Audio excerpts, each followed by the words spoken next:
Hello friend, welcome back to my channel dolphin aquarium centre. बंधुरा आज के आमरा जानबो कয়েন प्लांट बा चाइनीज मानी प्लांट किभाबे पटिंग करते हय एबं किभाबे नतून चारा तैरी करे तार परिचर्या करते हय। कয়েন प्लांट एकटी जलज उद्भिद, खूब सहज सरल परिचर्याय आपनारा एटिके आउटडोर पन्डे एबं इनडोर प्लांट हिसाबे व्यवहार करते पारेन। बला हये थाके कয়েন प्लांटेर पातागुली देखते अनेकटा इंडियान कয়েনের मतो, सेई जोन्नोई एके बला हय इंडियान कয়েন प्लांट बा चाइनीज मानी प्लांट। कয়েন प्लांट एकदिके जेमन इनडोर प्लांट आबार अपर दिके आउटडोर प्लांट हिसाबे अनेके व्यवहार करे थाकेन। दिनेर बेशिरभाग समय जेखाने सूर्यालोक आसे सेई समस्त जायगाय कয়েন प्लांट खूब इजिली ग्रो करा सम्भव। कয়েন प्लांटेर जोन्नो विशेष कोनो परिचर्यार प्रयोजन नेই। नर्माल पद्म बा शालुक फुल आमरा जेभाबे লাগিয়ে থাকি ঠিক তেমন পদ্ধতিতে রোপণ করলেই এই কয়েন প্ল্যান্ট গ্রো করা সম্ভব। কয়েন প্ল্যান্ট রোপণ করার 10 থেকে 15 দিনের মধ্যেই নতুন পাতা ও নতুন শেকড় বেরোতে দেখা যায়, যার ফলে খুব তাড়াতাড়ি এই গাছকে ঝোপালো করা যায়। বন্ধুরা, এখন যে গাছগুলি দেখছেন এগুলি আমি আমার আউটডোর পন্ড সেটআপে দিয়ে রেখেছিলাম। এক মাসের মধ্যে দেখতে পাচ্ছেন কি পরিমাণ গ্রোথ হয়েছে। প্রত্যেকটা গাছ থেকে নতুন করে স্ট্রিম বেরিয়েছে এবং প্রত্যেকটা গাছে দেখুন খুব সুন্দরভাবে নতুন চারাগুলি দেখা যাচ্ছে। এই চারাগুলিকে আমরা পটিং করে আপনাদের দেখাবো এবং এর পরিচর্যা সম্বন্ধে বিশেষ টিপস আপনাদের সাথে শেয়ার করার চেষ্টা করব। কয়েন প্ল্যান্ট রোপণ করার জন্য আমরা এখানে নিয়েছি 30% ভার্মি কম্পোস্ট। আপনাদের কাছে যদি ভার্মি কম্পোস্ট না থাকে তাহলে আপনারা নর্মাল গোবর সার ইউজ করতে পারেন এবং 20% নিয়েছি নর্মাল বিল্ডিং তৈরি করার জন্য যে স্যান্ড ব্যবহার করি সেই কনস্ট্রাকশন স্যান্ড এবং 50% রয়েছে গার্ডেন সয়েল।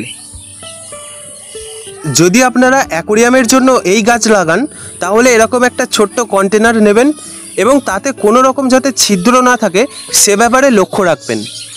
আর আপনারা যদি এটাকে আউটডোর পন্ড সেটআপের জন্য ব্যবহার করবেন তাহলে একটু বড় সাইজের গামলা বা বড় সাইজের একটা টব নিতে পারেন, যেখানে কোনো রকমের কোনো ছিদ্র রাখা যাবে না।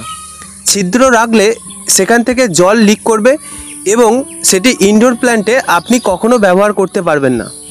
কয়েন প্ল্যান্ট সবসময় জল পছন্দ করে, তাই এটিকে যদি আউটডোর পন্ডে রাখেন তাহলে এর কিছুটা অংশ জলের নিচে থাকবে, মানে এই যে টবটি দেখছেন এই টব দিকে জলের নিচে রাখবেন এবং এর পাতাগুলি জলের ওপরে যেন থাকে সেদিকে লক্ষ্য রাখবেন, তাহলেই আপনার গাছ খুব দ্রুত গ্রো করবে।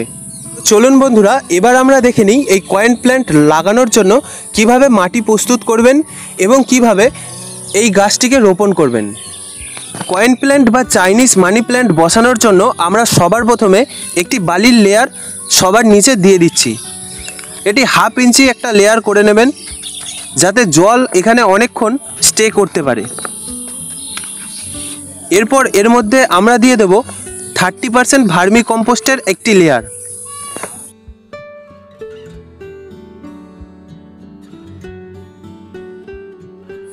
এবার দিয়ে দেব আমরা 50% normal garden soil. Garden soil দেওয়ার পরে আপনারা ওপর থেকে 1 থেকে 1.5 ইঞ্চি মতো ছেড়ে রাখবেন, কারণ এই জায়গাটি ছেড়ে রাখতে বলছি এখানে যখন জল দেবেন তখন খুব ভালোভাবে যাতে জলটা স্টে করে, সেজন্য ওপর থেকে 1 থেকে 1.5 ইঞ্চি মতো জায়গা ছেড়ে তারপরে মাটি ভরাট করবেন। এভাবে মাটি প্রস্তুত করা হলে আমরা এবার দেখাবো কিভাবে আপনারা নতুন চারা তৈরি করে এখানেতে রোপণ করবেন। বন্ধুরা, এই গাছটিকে দেখুন খুব সুন্দর ঝোপালা হয়েছে এবং এখান থেকে নতুন চারা তৈরির জন্য প্রত্যেকটা শেকড় বেরিয়েছে। আমরা এগুলিকেই কেটে নেব এবং আমাদের নতুন সেটআপে এটিকে ইউজ করব। এখান থেকে আমরা একটি স্টিম কেটে নিচ্ছি।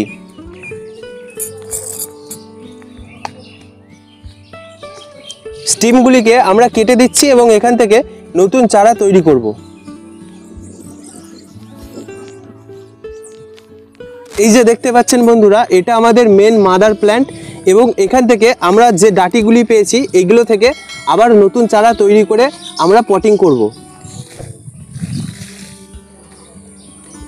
এটিকে আপনারা চাইলে সরাসরি এভাবে না কেটে বসিয়ে দিতে পারেন, আবার যদি চান এটিকে কেটে নিয়েও বসাতে পারেন। আমরা কেটে নিয়েই বসাবো, তাহলে এর গ্রোথ খুব ভালো হবে। দেখতে পাচ্ছেন একটি চারা এবং এভাবে আমরা বেশ কয়েকটি চারা তৈরি করে নেব।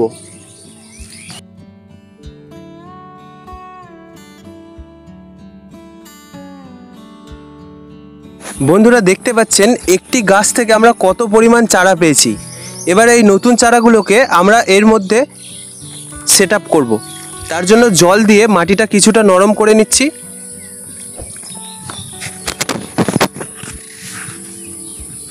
এবার এই প্রত্যেকটা স্টিম আমরা এভাবে আঙুল দিয়ে টিপে বসিয়ে দেব।